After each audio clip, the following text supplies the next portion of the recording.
আজকে আমি শিশির অঙ্কের সাথে সম্পর্কিত কয়েকটি প্রাকৃতিক ঘটনা ও আপেক্ষিক আর্দ্রতার সাথে সম্পর্কিত কয়েকটি ঘটনা নিয়ে আলোচনা করব। তো একটি অঙ্কের দিয়ে আমরা শুরু করি। কোনো একদিনের শিশিরাঙ্ক 10 ডিগ্রি সেলসিয়াস ও আপেক্ষিক আর্দ্রতা 67.30%। ওই দিনের বায়ুর সম্পৃক্ত বায়ুচাপ কত? 10 ডিগ্রি সেলসিয়াস তাপমাত্রায় জলীয় বাষ্পচাপ 13.64 ইন্টু 10⁻³ মিটার পারদ-চাপ। 13.64 ইন্টু 10⁻³ মিটার পারদ-চাপ। আমরা জানি আপেক্ষিক আর্দ্রতা R = ছোট হাতের F বাই বড় হাতের F গুণিতক 100%। তো এখানে R হলো আপেক্ষিক আর্দ্রতা, F হলো শিশিরাঙ্কে সম্পৃক্ত জলীয় বাষ্পচাপ এবং বড় হাতের F হলো ওই দিনের বায়ুর সম্পৃক্ত বাষ্পচাপ। এখন এর সঙ্গে 100% গুণ করলে আমরা আপেক্ষিক আর্দ্রতা পাবো। তো এখানে R এর মান দেওয়া আছে 67.30% এবং F এর মান 10 ডিগ্রি সেলসিয়াস তাপমাত্রায় জলীয় বাষ্পচাপ। এটা হলো ছোট হাতের F এর মান, কারণ এখানে 10 ডিগ্রি হলো শিশিরাঙ্ক। তো বড় হাতের F এর মানটা বের করতে হবে। তো আমরা যদি ক্যালকুলেশন করি, বড় হাতের F এর মান পাবো 20.27 ইন্টু 10⁻³ মিটার পারদ-চাপ। তো এখন প্রশ্ন হলো, তো আপেক্ষিক আর্দ্রতার সংজ্ঞায় ওপরে তো আর আপেক্ষিক আর্দ্রতা = ছোট হাতের F বাই বড় হাতের F। ছোট হাতের F হলো শিশিরাঙ্কে সম্পৃক্ত জলীয় বাষ্প চাপ, আর F হলো বায়ুর তাপমাত্রায় সম্পৃক্ত জলীয় বাষ্প চাপ। এখন প্রশ্ন হলো, শিশিরাঙ্ক কি? তো শিশিরাঙ্ক হলো একটি তাপমাত্রা, যে তাপমাত্রায় শিশির জমতে শুরু করে। তো শিশির কি গরমকালে পড়ে? এ তো শুধু শীতকালে। তাহলে এখানে কেন শিশিরাঙ্ক? এই বিষয়টা নিয়ে আমি আলোচনা করব। তো প্রথমে আগে আমরা বুঝি যে শিশিরটা কখন পড়ে। শিশির পড়ে ভোরের দিকে, সকালে, এ সময় শিশির পড়ে। তো শিশিরাঙ্ক যেহেতু একটা তাপমাত্রা, তো এই তাপমাত্রাটা তাহলে ভোরের একটা তাপমাত্রা। শিশিরাঙ্কটা ভোরের তাপমাত্রা। তো আমরা যদি এভাবে চিন্তা করি যে আর আপেক্ষিক আর্দ্রতা = ভোরবেলায় যে সময় তাপমাত্রাটা কম থাকে, এ সময় সম্পৃক্ত জলীয় বাষ্পের চাপ এবং বড় হাতের F, এটাকে চিন্তা করতে পারি যে দিনের বেলায় যে সময় তাপমাত্রাটা বেশি থাকে, এই সময় সম্পৃক্ত জলীয় বাষ্পের চাপ। তাহলে আমাদের বোঝাটা সুবিধা হবে, কারণ শিশির তো শুধু শীতের সময় হয়। তাহলে গরমের সময় আমি শিশিরাঙ্ক কিভাবে বুঝব? তো এটা যদি আমরা এইভাবে বুঝি তাহলে সহজ হয় যে শিশিরাঙ্ক বলতে বোঝানো হয়েছে ওই দিনের একটা দিনের সর্বনিম্ন তাপমাত্রা, এবং এফটাকে বোঝানো হয়েছে ওই দিনের সর্বোচ্চ তাপমাত্রা। তাপমাত্রা যত বেশি হয় তত বায়ুর জলীয় বাষ্প ধারণ ক্ষমতা বেশি হয়, এবং তাপমাত্রা কম হলে জলীয় বাষ্প ধারণ ক্ষমতা কম হয় বায়ুর। তো শিশিরাঙ্ক সম্পর্কে বা শিশিরাঙ্কের কারণে কি কি প্রাকৃতিক ঘটনা ঘটে এইটা নিয়ে আমি আলোচনা করছি। তাপমাত্রা যদি শিশিরাঙ্কের নিচে নেমে গেলে সৃষ্টি হয় শিশির, কুয়াশা, মেঘ। কিভাবে সৃষ্টি হয়? আমরা জানি আপেক্ষিক আর্দ্রতা আর ইকুয়াল টু এফ বাই বড় হাতের এফ গুণিতক 100%। এখন আমি যদি বলি যে আপেক্ষিক আর্দ্রতা 60% বলতে কি বুঝো, তো 60% বলতে বুঝি ওই স্থানে বায়ুকে সম্পৃক্ত করতে যে পরিমাণ জলীয় বাষ্পের প্রয়োজন হয় শতকরা 60% জলীয় বাষ্প বায়ুতে উপস্থিত আছে। তাহলে বুঝলাম যে 100-র ভিতরে আছে 60। এখন এটা মনে করি দুপুরের দিকে তাপমাত্রা বেশি থাকে, তখন 100-র ভিতরে আছে 60। তো আমরা শিশিরাঙ্ক মানে ভোরের দিকে যদি চিন্তা করি তখন তাপমাত্রা কমে যায়, তখন জলীয় বাষ্প আছে 60, কিন্তু জলীয় বাষ্প ধারণ ক্ষমতা আছে যদি 50 হয়, তাহলে এখান থেকে 10 জলীয় বাষ্প বেশি থেকে গেল। তো এই যে জলীয় বাষ্পটা বেশি থেকে গেল, এইটা শিশির, কুয়াশা আকারে আমরা প্রকৃতিতে দেখে থাকি। যেমন উদ্ভিদ প্রস্বেদন প্রক্রিয়ায় পাতার মাধ্যমে যদি অতিরিক্ত পানি মাটি থেকে গ্রহণ করে থাকে তাহলে বের করে দেয়, ঠিক সেরকম বায়ুতে জলীয় বাষ্পের পরিমাণ তার ধারণ ক্ষমতার থেকে বেশি হয়ে গেলে তখন সেটা শিশির এবং কুয়াশা আকারে প্রকৃতিতে দেখা যায়। তো এই ধারণ ক্ষমতা কখনো বেশি হয় কখনো কম হয় যখন তাপমাত্রা বেশি থাকে, অর্থাৎ দুপুরের দিকে তাপমাত্রা বেশি হয় দিনের তাপমাত্রা। তাহলে আমরা বুঝলাম যে উদ্ভিদ যেমন প্রস্বেদনের মাধ্যমে তার অতিরিক্ত পানি বের করে দেয়, সেরকম বায়ুমণ্ডলও তার জলীয় বাষ্প ধারণ ক্ষমতা যদি বেশি কমে যায় তখন অতিরিক্ত অংশটা শিশির, কুয়াশা আকারে প্রকৃতিতে প্রকাশ করে। তো শিশির জমে ঘাস পাতার উপরে, কারণ ঘাস পাতা এগুলোর তাপ বিকিরণের হার বেশি থাকে এবং বেশি শীতল হয়, এবং সাথে সাথে এরা সংলগ্ন বায়ুকে শীতল করে। এভাবে ঘাস পাতার উপরে শিশির জমে। কুয়াশাও ঠিক সেরকমই, কিন্তু কুয়াশা হলো বায়ুমণ্ডলে ধূলিকণার সাথে মিশে থাকে। এটা হলো ভূসংলগ্ন অঞ্চলে হয়। বায়ুমণ্ডলে জলীয় বাষ্পকে কুয়াশা আকারে দেখা যায়। তাহলে মেঘ কি? মেঘ হলো গ্রীষ্মকালে প্রখর সূর্যতাপে সাগর, নদী, নালা, জলাশয় থেকে পানি বাষ্প হয়ে উপরে উঠে প্রবাহিত হয় এবং উপরে অপেক্ষাকৃত শীতল বায়ুর সংস্পর্শে এসে তা ঠান্ডা হতে থাকে। উপরে চাপ কম বলে বায়ু প্রসারিত হয় বলে তাপমাত্রা আরও কমে যায়।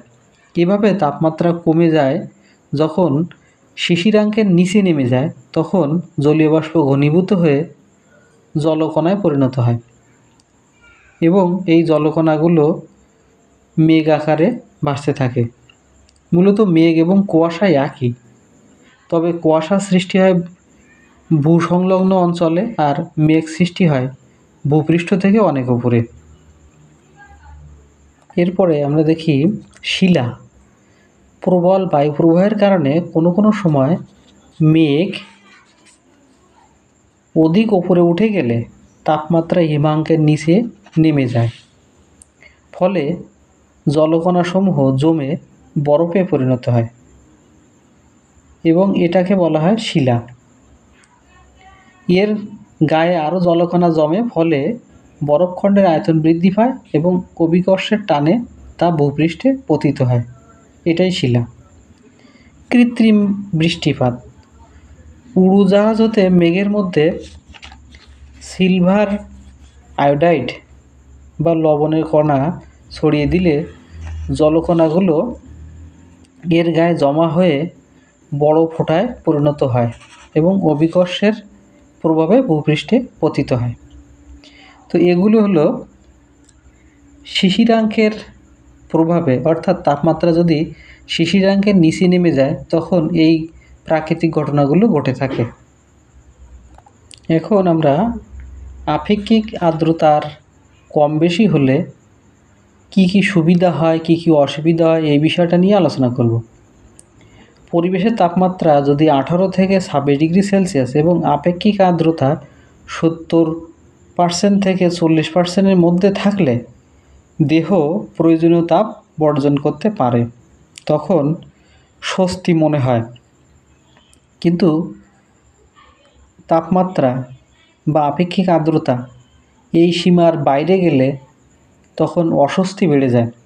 তো এখন আমরা দেখি কোনো স্থানে আপেক্ষিক আর্দ্রতা যদি বেশি থাকে তাহলে সেখানে জলীয় বাষ্প বেশি হয়, বাষ্পায়ন কম হয়, সেখানে শরীর থেকে ঘাম শুকায় কম এবং কাপড় শুকায় দ্রুত শুকায় না, সুপ্ত তাপ কম হয়, বসবাসের উপযুক্ততা কম, ঠান্ডা অনুভব কম হয়, ত্বকের শুষ্কতা কম, শুষ্ক এবং সিক্ত বাল্বের তাপমাত্রার পার্থক্য কম হয়, স্বস্তিবোধ কম হয়। তো এখন শুষ্ক এবং সিক্ত বাল্বের তাপমাত্রার পার্থক্য কম। এখন শুষ্ক এবং সিক্ত বাল্বের তাপমাত্রার পার্থক্য কোথায় কাজে লাগে, এই বিষয়টা নিয়ে আমি আলোচনা করব। এটা আসলে আর্দ্রতা মাপক যন্ত্র, এটা নিয়ে একটা অঙ্ক নিয়ে আলোচনা করব। এখন আপেক্ষিক আর্দ্রতা যদি কম হয় তখন জলীয় বাষ্প কম এবং বাষ্পায়ন, ঘাম শুকানো, কাপড় শুকানো, সুপ্ত তাপ, বাতাসের বসবাসের উপযুক্ততা, ঠান্ডা অনুভব, ত্বকের শুষ্কতা, শুষ্ক এবং সিক্ত বাল্বের তাপমাত্রার পার্থক্য, স্বস্তিবোধ, এগুলো বেশি হয়। তো এই তালিকা থেকে আমরা অনেক ঘটনার ব্যাখ্যা করতে পারবো। দেখি ঘটনাগুলো। তো আমরা এখানে একটা পার্থক্য তুলে ধরছি, কোন কোন কারণে আমাদের স্বস্তি হয় এবং কোন কোন কারণে আমাদের অস্বস্তি হয়। তো অস্বস্তির কারণগুলো, বৃষ্টির পর ভ্যাপসা গরম, এটা আমাদের একটা অস্বস্তির কারণ। গরমকালে ঘামার পরে সেই ঘামটা যদি না শুকায়, অর্থাৎ ঘর্মাক্ত ত্বক, এটা গরমকালে, এই সময় আমাদের অস্বস্তি লাগে। শীতকালে কেন ত্বক অতিরিক্ত শুষ্ক হয় এবং শুষ্ক হলে আমাদের অস্বস্তি লাগে। এবং বর্ষাকালে জামা কাপড় শুকায় না, সব কিছু স্যাঁতসেঁতে থাকলে আমাদের কেন অস্বস্তি লাগে, এই বিষয়গুলো নিয়ে আমরা আলোচনা করব। তারপর গরমের দিনে কক্সবাজার এর থেকে ঢাকায় কেন স্বস্তিদায়ক, এই বিষয়গুলো নিয়ে আলোচনা করছি।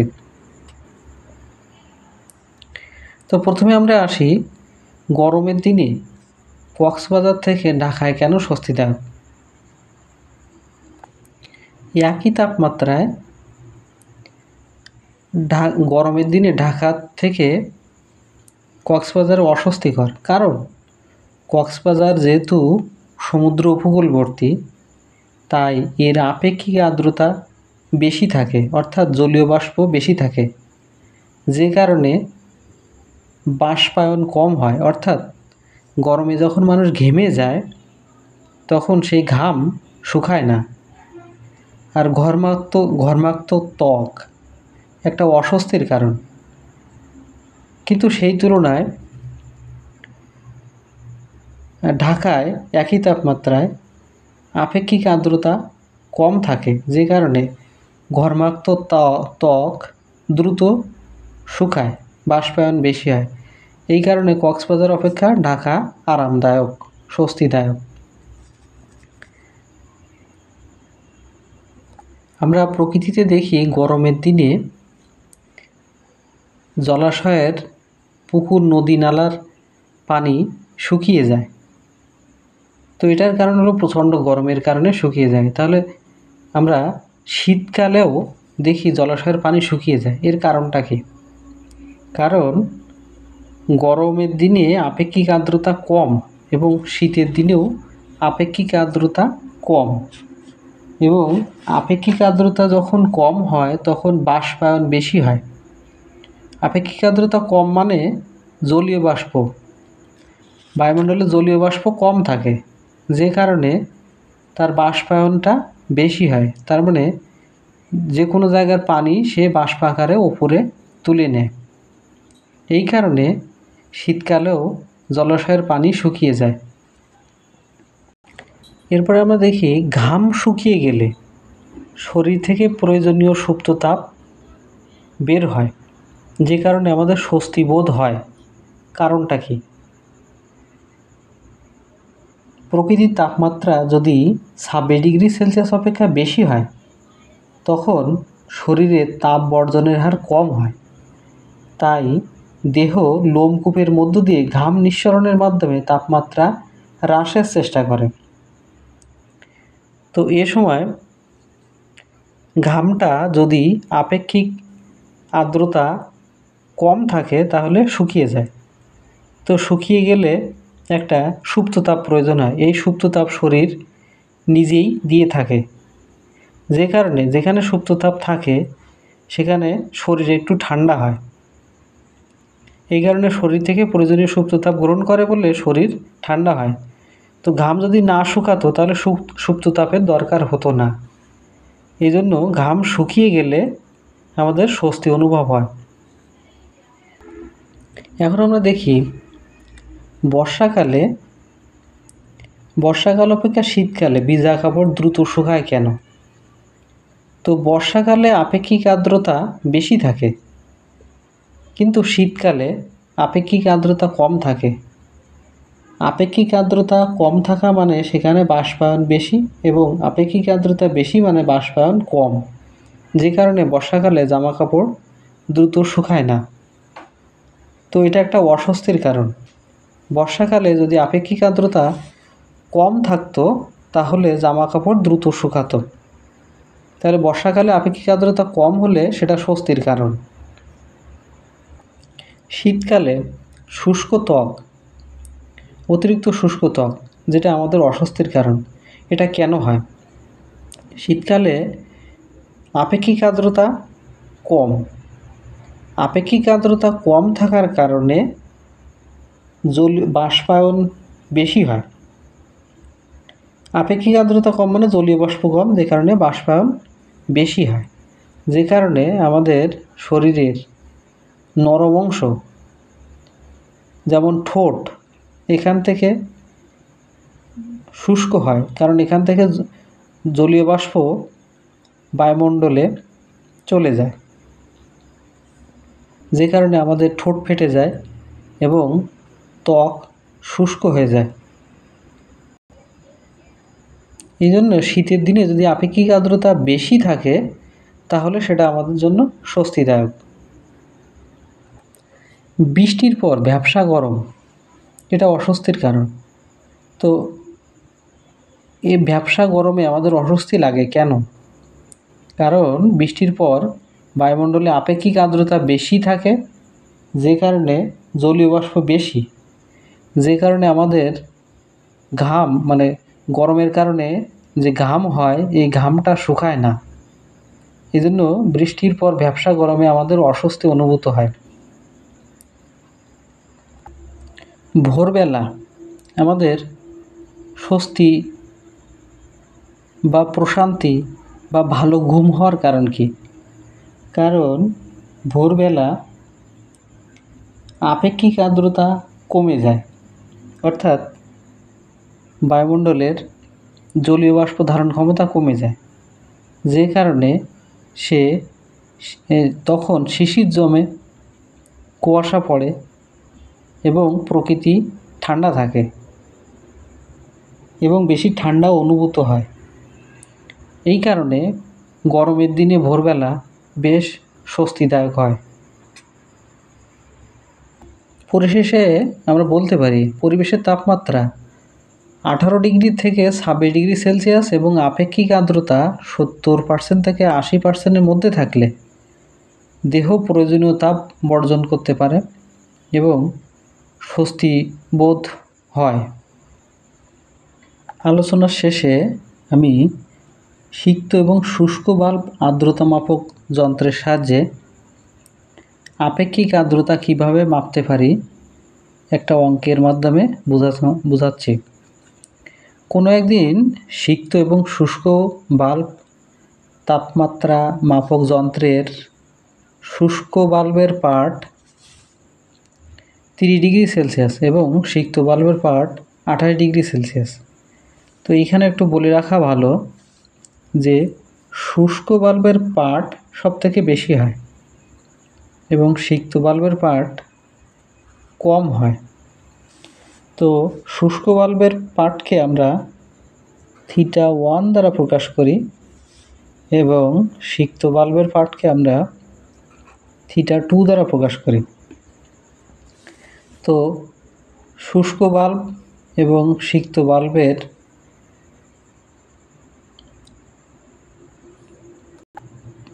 পাঠ ব্যবহার করে আমরা শিশিরাঙ্ক বের করতে পারি। শিশিরাঙ্ক তো একটা তাপমাত্রা, এই তাপমাত্রাটা বের করতে পারি। এখানে শুষ্ক বাল্বের যে তাপমাত্রা থাকে সেই তাপমাত্রায় একটা উৎপাদক দেওয়া থাকে, যেটা হলো গ্লাসিয়ারের উৎপাদক।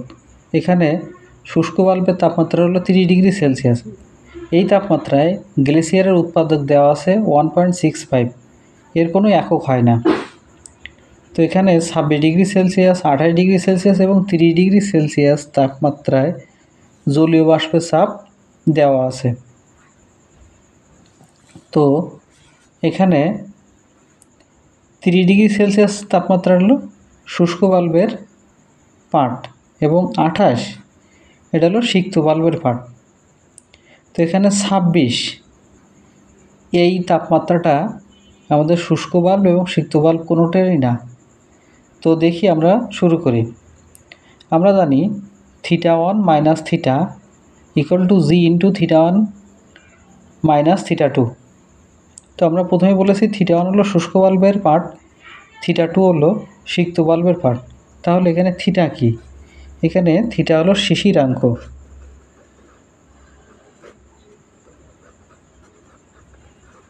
অর্থাৎ যে তাপমাত্রায় শিশির পড়তে শুরু করে, যে তাপমাত্রার নিচে গেলে। তো এখান থেকে আমরা থিটার মান পেলাম 26.7 ডিগ্রি সেলসিয়াস। তো আমাদের প্রশ্নে 26 ডিগ্রি সেলসিয়াস তাপমাত্রায় জলীয় বাষ্পের চাপ দেওয়া আছে, কিন্তু এখানে শিশিরাঙ্ক পাওয়া গেছে 26.7 ডিগ্রি সেলসিয়াস। তো আমরা 0.7 ডিগ্রি সেলসিয়াস তাপমাত্রায় বাষ্পচাপ কত সেটা আমরা বের করব। তো যদি আমরা 28 থেকে 26 ডিগ্রি সেলসিয়াস এই তাপমাত্রা বিয়োগ করি তাহলে পাওয়া যাবে 2 ডিগ্রি সেলসিয়াস। তো এখানে জলীয় বাষ্পচাপ 26 এবং 28 ডিগ্রি সেলসিয়াসে আলাদা আলাদা দেওয়া আছে। এই দুটো যদি বিয়োগ করি তাহলে জলীয় বাষ্প চাপ বৃদ্ধি পায়। আমরা লিখতে পারি যে 2 ডিগ্রি সেলসিয়াস তাপমাত্রা বৃদ্ধিতে সম্পৃক্ত জলীয় বাষ্পচাপ বৃদ্ধি 3.20 × 10⁻³ মিটার পারদ-চাপ। তো এখানে ঐহিক নিয়মে ব্যবহার করার পরে 0.7 ডিগ্রি সেলসিয়াস তাপমাত্রায় বৃদ্ধিতে সম্পৃক্ত জলীয় বাষ্পচাপ বৃদ্ধি পাবে, তখন 0.7 ওপরে যাবে এবং 2 নিচে যাবে। তো এখান থেকে 3.20 × 10⁻³ সঙ্গে 0.7 ওপরে এবং 2 নিচে ভাগ হবে। তো এখান থেকে মান পাওয়া গেছে 1.12 × 10⁻³ মিটার পারদ-চাপ। তো এখন 0.7 ডিগ্রি সেলসিয়াস তাপমাত্রা বৃদ্ধিতে আমরা মান পেয়ে গেলাম এবং 26 ডিগ্রি সেলসিয়াস তাপমাত্রায় সম্পৃক্ত জলীয় বাষ্পচাপ আমরা আগের থেকে আমাদের জানা আছে। তো এই দুটো যদি যোগ করি তাহলে আমাদের শিশিরাঙ্কে সম্পৃক্ত বাষ্পচাপ পেয়ে যাব। তো যেটা এফ এর মান, ছোটো হাতের এফ এর মান, এবং বড় হাতের এফ যেটা 30 ডিগ্রি সেলসিয়াস তাপমাত্রায় সম্পৃক্ত জলীয় বাষ্পচাপ যেটা দেওয়া আছে। তো এই দুইটা ভাগ দিয়ে 100 গুণ করলে আমাদের পার্সেন্টেজ আসবে 82.8%। এভাবে আমরা আপেক্ষিক আর্দ্রতা বের করতে পারি। তাহলে সারসংক্ষেপ আমরা এভাবে বলতে পারি যে আপেক্ষিক আর্দ্রতা আর = ছোটো হাতের এফ বাই বড় হাতের এফ। এখানে ছোটো হাতের এফ হলো শিশিরাঙ্কে, অর্থাৎ ওই দিনের সবথেকে যে কম তাপমাত্রা পাওয়া যাবে ওই তাপমাত্রায় সম্পৃক্ত জলীয় বাষ্পচাপ, এবং বড় হাতের এফ মানে ওই দিনের সবথেকে বেশি তাপমাত্রায় সম্পৃক্ত জলীয় বাষ্পচাপ দ্বারা ভাগ করলে আমরা আপেক্ষিক আর্দ্রতা পেয়ে যাব। তো আশা করি এই বিষয়টা ভালোভাবে বুঝতে পেরেছেন। এতক্ষণ ভিডিওটি দেখার জন্য অনেক ধন্যবাদ।